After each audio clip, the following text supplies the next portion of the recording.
Hi cruisers! So today I want to talk about how you can cross the land border between Honduras and Nicaragua at the Guasaule border crossing. I'll also talk about how you can temporarily import your vehicle into Nicaragua and acquire a tip.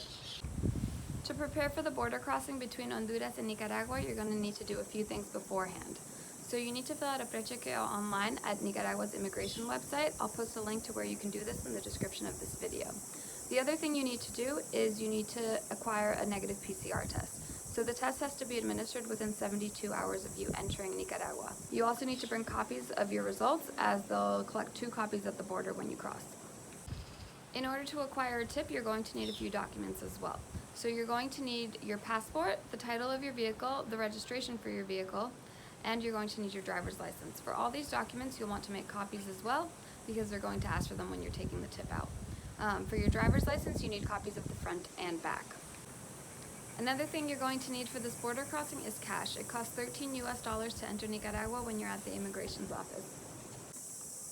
Alright, so when the day comes to cross the border, the first thing you're going to see as you're approaching it is a long line of trucks. So you're going to drive in the left lane opposing traffic and just drive until you pass the entire line.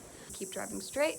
You'll see a sign that used to be white and is now rusted brown, but the letters are in blue. And then once you pass that sign, there will be the immigrations building. So the immigrations building is blue and white, and it's going to be on your left-hand side. In this building, you can close out your tip and you can exit Honduras. Right outside that building, there will be currency exchangers, so if you need to exchange currencies, you can do it there. There will also be places to make copies of your documents if you don't have your copies in order, and there will be helpers. So if you don't speak Spanish, or if you don't feel comfortable doing the immigrations process yourself, you can hire one of them. I don't think they're based off an exact fee. I think it's based on what you're willing to pay them. So if you need that, it's there. But exiting Honduras takes like 10 minutes, at least it did when we were there.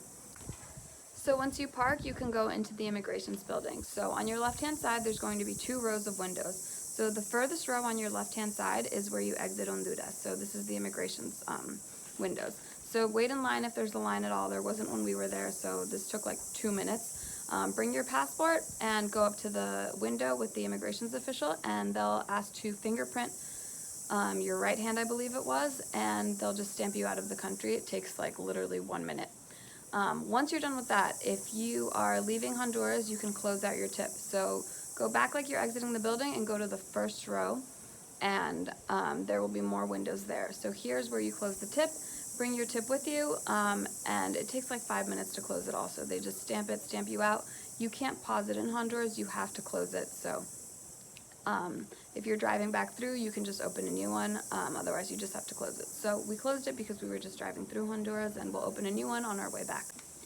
So that's it. That's like all you need to do to exit Honduras. It took maybe like not even 10 minutes to exit Honduras. It was so fast. We were impressed, because it's not usually like that when you exit countries.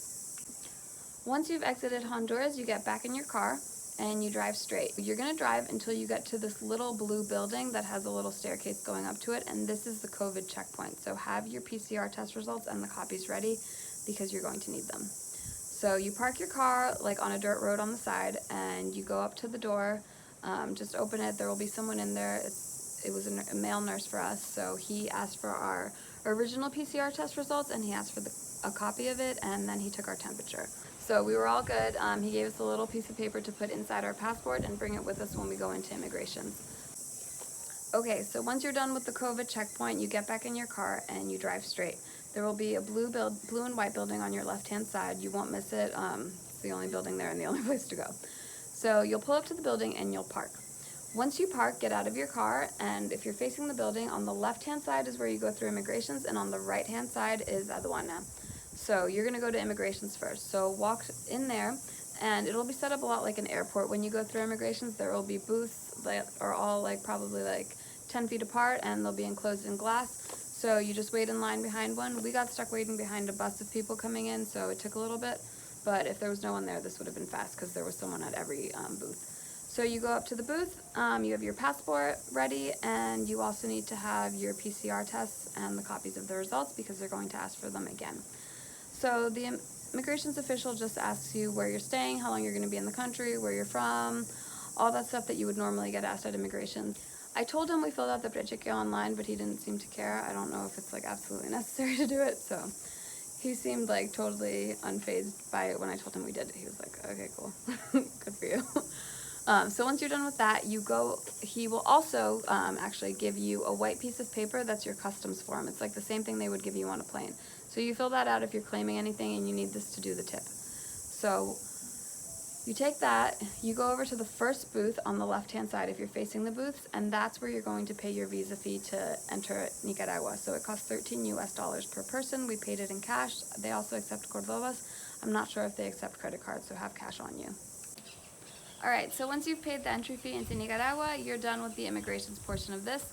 You need to go back outside and go to your car and get your suitcases, your duffel bags, your backpacks, whatever it is you have your personal items in, and then you go into the other part of the building that I described. So it's going to be on the right-hand side if you're facing the building, and you go in and you'll see scanners for your luggage. So it's the same thing as when you're at the airport going through TSA. So you take the white piece of paper that they gave you when you immigrated 2 minutes ago, and you bring it up to the guy at the scanner. He'll sign off on it once you've had your luggage searched and he's made sure you're not bringing any contraband in. And then if you're importing your vehicle, also ask him what you should do. So he's going to direct you to get your car searched before you start the process for filling out the tip paperwork. So there will be another official in a white polo shirt, and he will come search your car. So he'll dig around in the cooler, ask you to open the trunk, the glove compartment, the doors, check, ruffle around in there, and he'll ask if you've already put some things through the scanner. You don't have to put all your things into the scanner as we thought. So before we crossed this border, we were told that they were going to x-ray our car, and we were like, what does that mean? Because, like, are we going to put the whole car through an x-ray thing, whatever?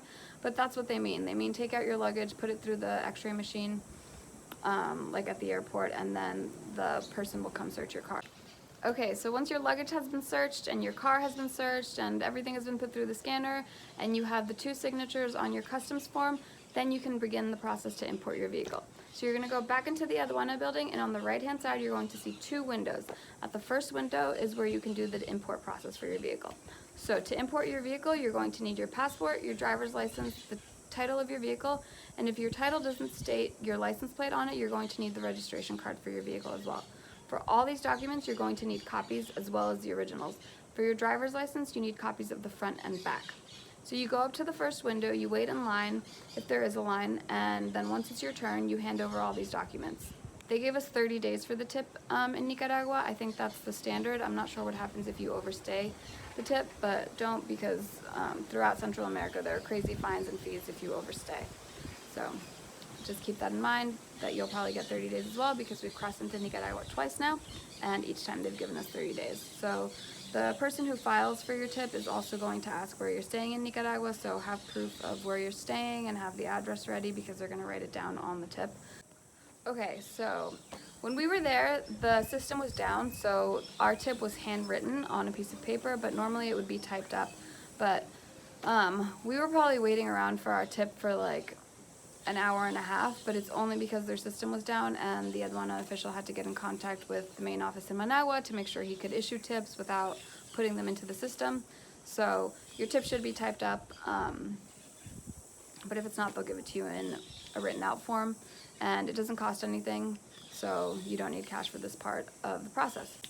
Okay, so once you have your tip paperwork done, you can get back into your car and you can begin driving into Nicaragua.